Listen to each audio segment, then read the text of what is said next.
સ્વરૂપ જોયું. આગળ કે બોધાત્મક પ્રક્રિયાની અંદર સર્જનાત્મક જે પ્રક્રિયા જે છે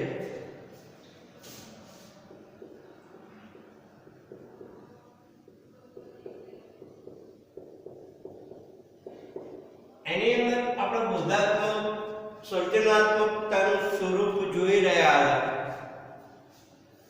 કે જેની અંદર આપણે અગાઉના લેક્ચરની અંદર એટલે સુધી પહોંચ્યા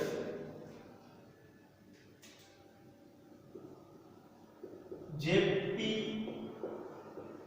ગિલબર્ટ જેને જે સર્જનાત્મકતા હતી એ સર્જનાત્મકતાને એને બે પ્રકારની વિચારણા કરી છે. એક કેન્દ્રીકરણ વિચારણા અને બીજું સર્જન વિકેન્દ્રીકરણ વિચારણા. એક કેન્દ્રગામી વિચારણા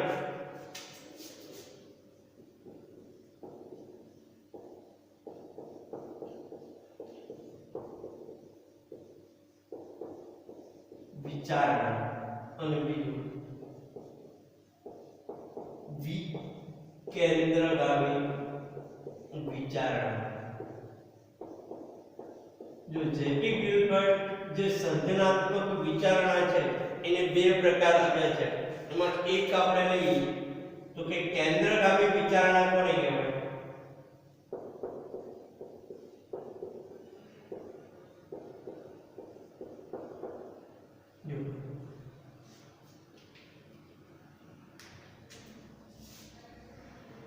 જે વિચારણામાં પ્રશ્નો પૂછવામાં આવે અને તેનો માત્ર એક જ જવાબ આવતો હોય તેને કેન્દ્રગામી વિચારણા કહે છે.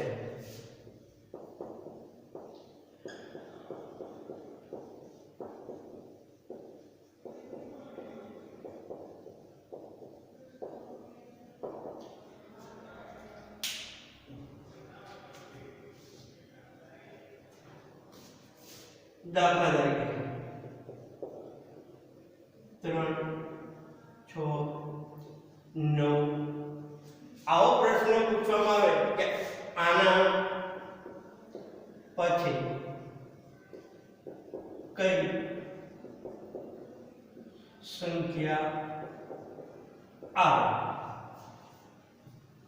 જો 3 પછી 6 પછી 9 તો આપણે અહીંયા જોઈએ છે કે આની અંદર 3 નો ગેપ હોય 4, 5 અને 2 લઈ શકે કે 2 નો ગેપ 4 અને 5 તો 6 પછી 7 અને 8 9 પછી 10 11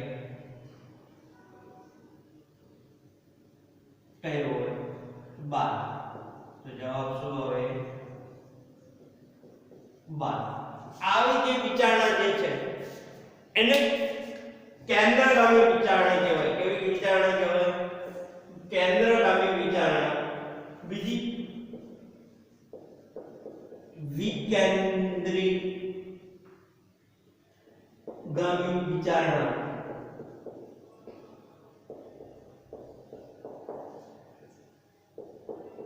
જો વિકેન્દ્રીગામી વિચારણા એટલે શું કે જેની અંદર પ્રશ્નના જવાબો એક કરતા વધારે હોય એને વિકેન્દ્રીકરણ વિચારણા કહેવામાં આવે છે.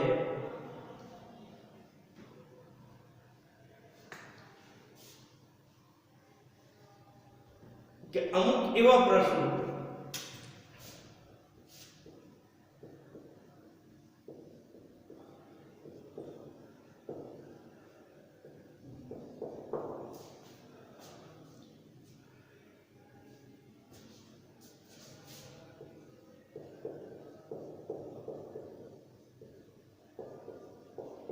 કે તેમાં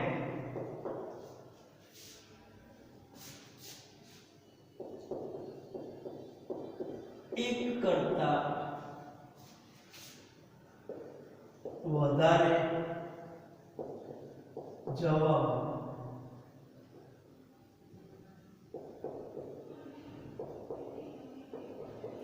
આવતા હોય તે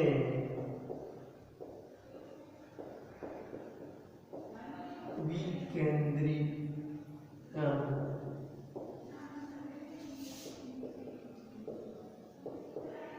વિચારણા કહે છે।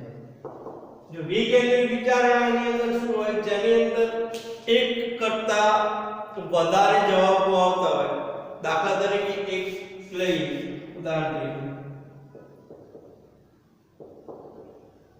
કાપડના ઉપયોગો જણાવો। जो કાપડનો ઉપયોગ જણાવો તો કાપડનો કોઈ એક ઉપયોગ હોય અને એક કરતા વધારે ઉપયોગો। ખુરશીની બનાવટમાં તમે કેવી ખુરશી વધુ આરામદાયક અને દેખાવમાં પણ સુંદર લાગે કે ખુરશીની બનાવટ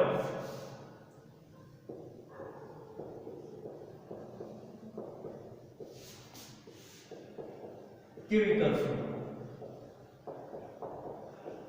તમને એમ કે તમે જે ખુરશીનું નિર્માણ કરો છો એ કેવી કરશો? આરામદાયક ખુરશી કે દેખાવમાં સુંદર લાગે તેવી ખુરશી? કારણ કે આજે જો માર્કેટની અંદર લોકો એવી ખુરશી પણ પસંદ કરે કે જે દેખાવની અંદર સારી હોય અને અમુક જે આરામદાયક ખુરશી હોય એવી ખુરશી પસંદ કરે છે। ત્રીજું કે જે શાળામાંથી પરીક્ષા નાબૂદ કરી દેવામાં આવે તો શું થાય એવો પ્રશ્ન પૂછે કે જો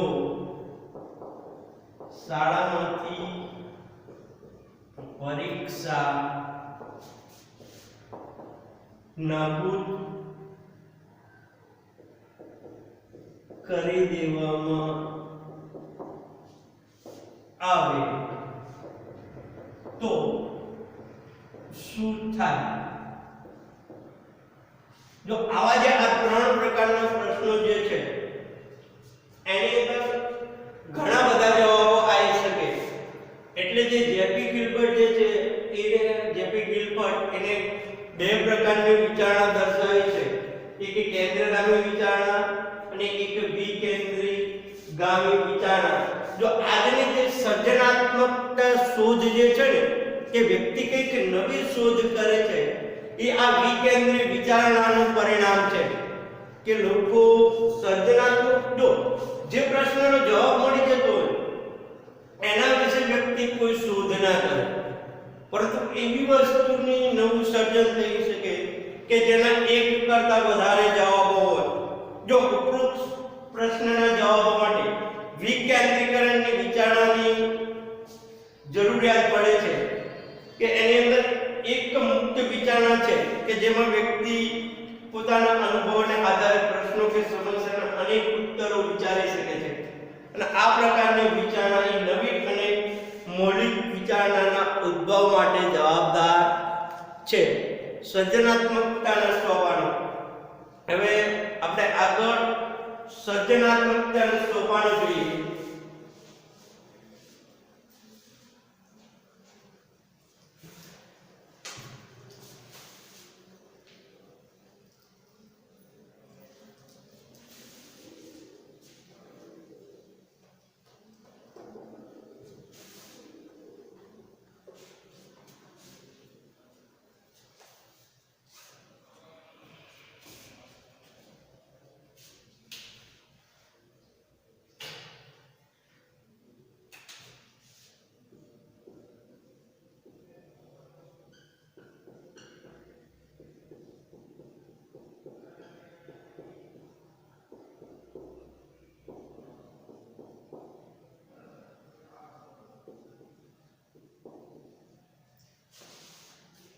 કે વસ્તુ જે સર્જન કરવાની છે એના સોપાનો કયા છે તો જોઈએ। પહેલું તૈયાર, બીજું 7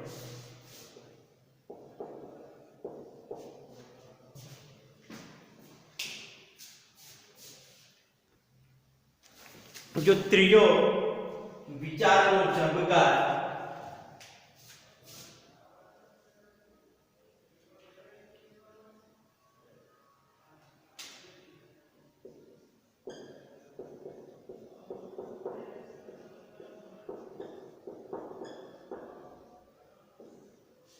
जो સર્જનાત્મકતાના ત્રણ સોપાનો છે તૈયારી સેવન અને વિચારનો ઝબકાર તો આ દરેકને આપણે સમજીએ કે તૈયારી એટલે શું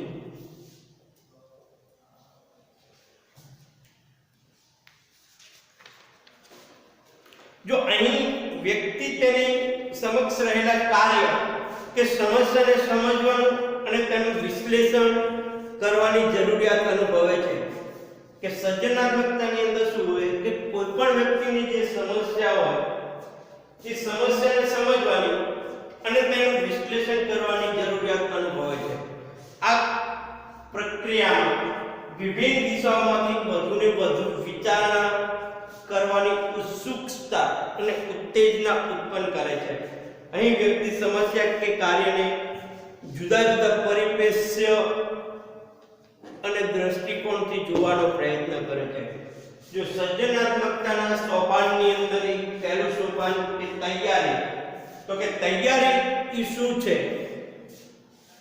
તો કે એને જો કોઈ નવી વસ્તુનો વિચારણા આવે કે મારે કંઈક નવી વસ્તુ કરવાની છે તો એની તૈયારી કરી લેવી કે આ વસ્તુ હું કેવી રીતે जो एने समक्ष जे समस्या उद्भवी है इस समस्या ने समझवी અને તેનું વિશ્લેષણ કરવું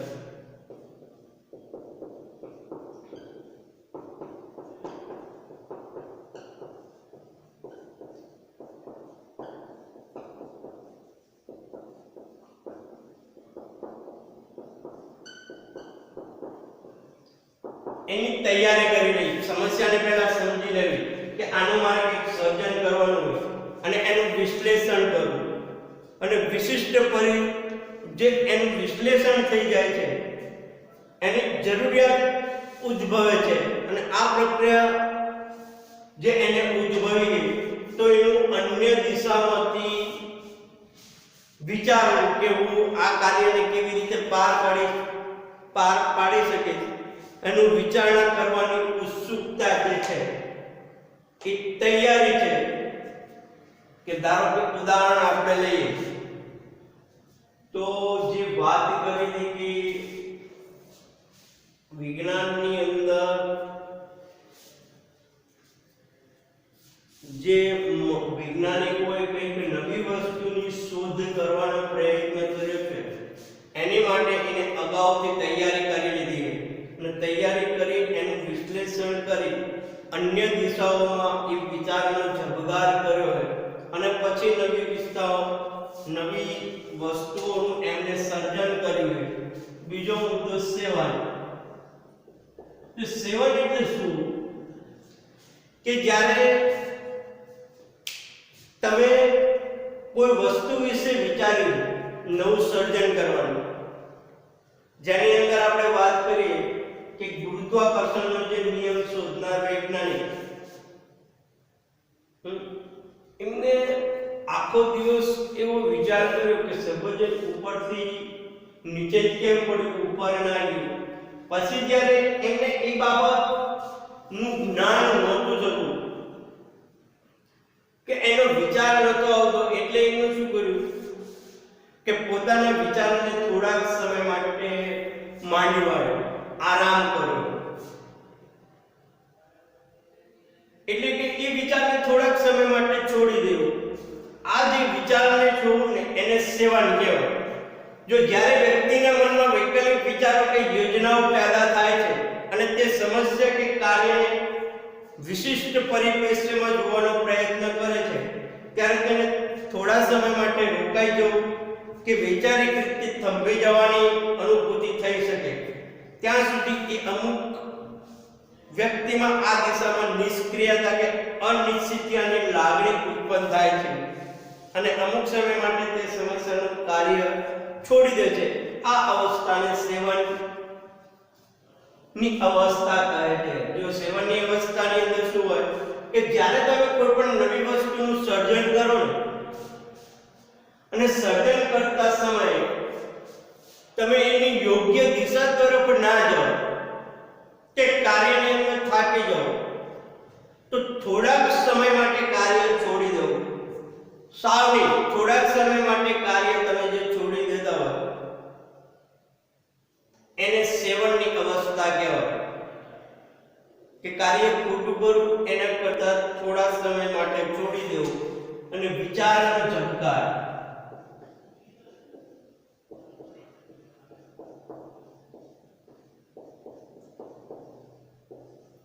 જો સર્જનાત્મક વિચારણાનું ત્રીજું સોપાન છે કે વિચારનો ઝબકાર. જ્યારે કોઈ પણ કાર્યને તમે બીજી અવસ્થાની અંદર છોડી દીધું હોય, સેવન કર્યું હોય, અવસ્થાને થોડાક સમય છોડી દીધી હોય, એ સમયે તમે કાં તો સૂઈ રહ્યા છો, આરામ કરી રહ્યા છો, બીજા કોઈ કાર્યની અંદર અટોપાઈ ગયા છો અને એ સમયે તમારે અગાઉના જે કાર્યનો વિચાર આવો. જે આપણે વાત કરી કે ગુરુત્વાકર્ષણનો જે નિયમ શોધનાર વૈજ્ઞાનિક એમને થોડાક સમય માટે છોડી દીધું કે એને એનું પરિણામ નહોતું મળતું કે સફરજનના વૃક્ષ પરથી સફરજન નીચે જ કેમ પડ્યું, ઉપર ના ગયું.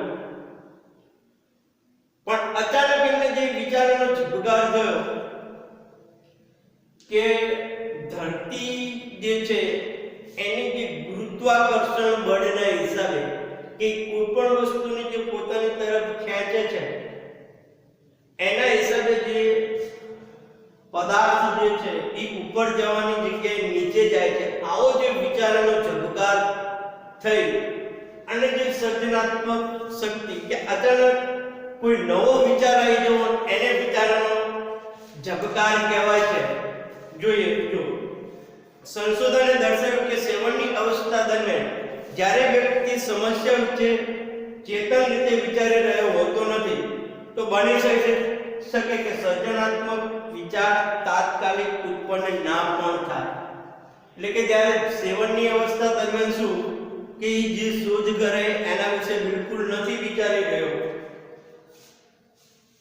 અને વ્યક્તિ કોઈ અન્ય કાર્ય કરી રહ્યો હોય, જેમ કે ઊંઘવાની તૈયારી કરતો હોય, ઊંઘીને જાગ્યો હોય, સ્નાન કરતો હોય, આમ તેમ આંટા મારતો હોય, ત્યારે આવા સર્જનાત્મક વિચારો અચાનક તેના મનમાં ઝબકે છે, જેને વિચારની ઝબકાર કહે છે.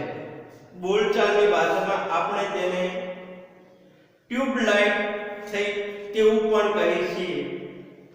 આમ આ અથવા મળી ગયું ઉદ્ગાર તેના મુખમાંથી શરીર પડે છે, જેને આ અનુભવ પણ કહેવાય છે. જો આને વિચારનો ઝબકાર પણ કહેવાય, ટ્યુબલાઇટ પણ કહેવાય, આ મળી ગયું પણ કહેવાય. જો આમ આપણે સર્જનાત્મકતાના સોપાનો જોયા, તૈયારી, સેવન, વિચારનો ઝબકાર, ગિલફર્ડે આપેલી વિચારણાની બે સંભાવના જોઈ, એક કેન્દ્રીકરણ અને એક વિકેન્દ્રીકરણ. કે જે વિકેન્દ્રીકરણ પ્રકારના પ્રશ્નોના જવાબ છે એની અંદરથી જ માણસને સર્જનાત્મકતા આવે છે. એમાં સર્જનાત્મકતાના 3 સોપાનો જોયા. નેક્સ્ટ લેક્ચરની અંદર આપણે લાસ્ટ ટોપિક જે છે આ પાઠનો મૂલ્યાંકન એના વિશે માહિતી મેળવીશું.